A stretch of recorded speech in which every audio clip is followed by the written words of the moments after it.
लघुत्तरी type question जो अक्सर पूछे जाते हैं। तो पहला क्वेश्चन है कि बाबर का जन्म कब हुआ था और कहाँ हुआ था। तो बाबर का जन्म जो था 14 फरवरी 1483 ईस्वी को फरगाना की राजधानी अरंदीजान में हुआ था। दूसरा है कि बाबर काबुल का शासक कब बना। तो जो बाबर था तो उसका जो साम्राज्य था, उसके पिता का साम्राज्य वो था समरकंद में, लेकिन वहाँ का वो तो बन नहीं पाया, वहाँ का युद्ध हार गया था। तो उसके बाद में वह शासक जो था काबुल का शासक वो 1540 में बना था। और पानीपत का जो प्रथम युद्ध था कब लड़ा गया। तो पानीपत का प्रथम युद्ध 21 अप्रैल 1526 ईस्वी में काबुल के जो बादशाह थे जहीरुद्दीन बाबर, जिसका कहते हैं बाबर, तथा दिल्ली के जो सुल्तान थे जिसका नाम था इब्राहिम लोदी, इनके दोनों के बीच में लड़ा गया। चौथा है कि बाबर को दिल्ली का आक्रमण करने के लिए किस भारतीय शासक ने आमंत्रित किया था। तो दिल्ली पर आक्रमण करने के लिए बाबर को उसके इब्राहिम लोदी था, उसका इब्राहिम लोदी का चच्चा आलम खां लोदी ने आमंत्रित किया। और अगला क्वेश्चन है कि पांचवा, बाबर का वास्तविक नाम क्या था। ये बहुत ही इम्पोर्टेंट है। तो बाबर का वास्तविक नाम था जहीरुद्दीन मोहम्मद बाबर। और भारत पर अधिकार करने से पूर्व बाबर किस राज्य का शासक था। तो वो फरगान। तो जब इसने आक्रमण किया था भारत पर, तो उससे पहले वो फरगान का शासक था। पानीपत का जो प्रथम युद्ध है वो किस किस के बीच हुआ। तो पानीपत का प्रथम युद्ध था मुगल सम्राट बाबर, जिसका हम कह सकते हैं जहीरुद्दीन मोहम्मद बाबर, ठीक है। और जो लोदी सुल्तान थे इब्राहिम लोदी के बीच हुआ। भारत में मुगल वंशीय शासन की स्थापना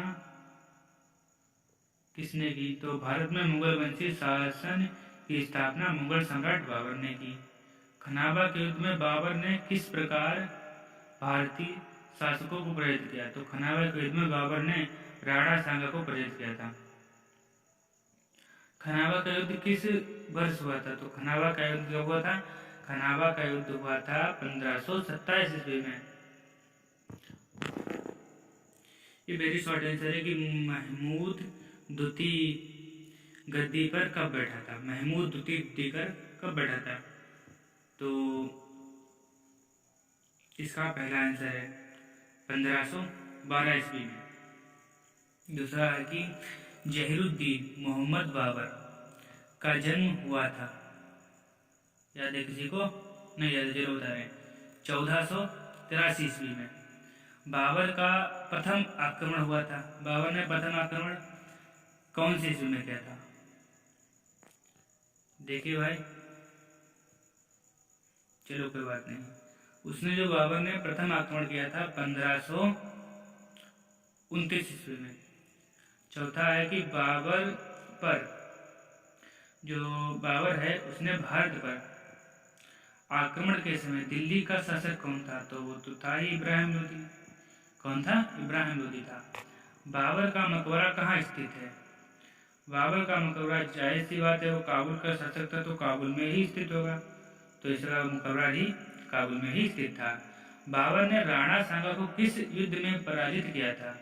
तो राणा सांगा को देखो, उसने खनाब के युद्ध में पराजित किया था, क्योंकि पानीपत का युद्ध था वो जो थे इब्राहिम लोदी और इनके बाबर के मध्य हुआ था, तो उसमें तो इनका कोई चांस ही नहीं था। तो उसने खनाबा के युद्ध में ही पराजित किया था राणा सांगा को। इसके बाद है ताप्ती नदी की घाटी पर स्थित है। ताप्ती नदी की घाटी पर क्या स्थित है। ताप्ती नदी की घाटी पर, हाँ, खानदेश राज्य स्थित है ताप्ती नदी की घाटी पर। और आठवां है कि खनावा के मैदान में युद्ध हुआ था। खनावा के जो मैदान में युद्ध था वो कब हुआ था। खनावा के मैदान में। तो ये हुआ था खनावा के मैदान में युद्ध। हाँ, खनावा का युद्ध 1527 ईस्वी में हुआ था, ध्यान रखो। ये हुआ था 16 मार्च 1527 ईस्वी को हुआ था खनावा का युद्ध। उसके बाद है कि गुजरात के सुल्तान बहादुर शाह के मालवा को जीत लिया था। इन्हें मालवा को कब जीता था? क्या नाम इनका है? बहादुर शाह। तो इन्हें मालवा को जीता था 1531 ईस्वी में। उसके बाद आता है अलाउद्दीन बहमन शाह की ने स्थापना की थी। अलाउद्दीन बहमन शाह थे, ये इन्हें स्थापना किसी की थी? तो इसने स्थापना की थी बहमनी राज्य की। तो इसने जो बहमन शाह, इनका नाम ही इसने अपने नाम ही पे समझो, इस तरीके से कह सकते हैं कि इन्हें अपने नाम से तो बहमन शाह हैं, तो बहमनी राज्य की स्थापना की। तो हम आशा करते हैं कि आपको ये क्वेश्चन बहुत ही इंटरेस्टिंग और अच्छे लगे होंगे, और इसे ही वीडियो देखते रहें और हमारे चैनल को सब्सक्राइब कीजिए और बेल आइकन दबाइए और अपने दोस्तों में शेयर कीजिए। धन्यवाद।